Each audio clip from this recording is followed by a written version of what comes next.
নমস্কাৰ, মই আজি আপোনালোকক জনাম তুলসীৰ 5 বিধ গুণৰ বিষয়ে। আপোনালোকে ভিডিঅ'টো 1 নম্বৰ আপোনালোকে দেখিবলৈ পাইছে গৰ্ভাশয়ৰ বিষ।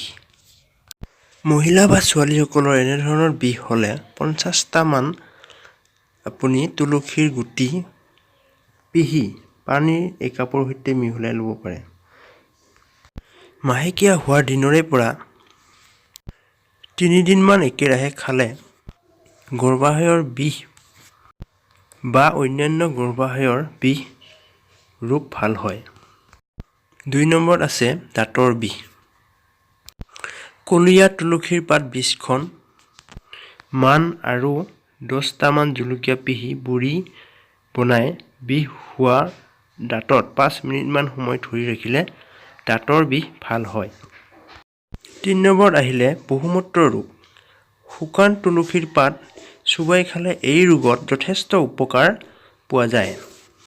4 নম্বৰতে আহিলে কেৰ্মি হ'লে তুলসীৰ পাতৰ ৰস 1 চামুচৰ লগত 1 চামুচ আদাৰ ৰস মিহলি কৰি দিনে এবাৰকৈ প্ৰতিদিনে খালে কেৰ্মি মৰে।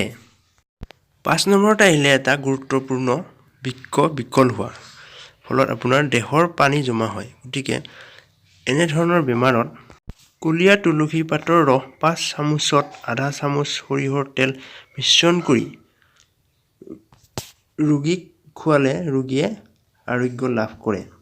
মই এইখিনিতে এটা কথা জনাই থওঁ যে ইয়াত উল্লেখ কৰা সকলোবোৰ প্ৰাথমিক চিকিৎসাৰ বাবেহে।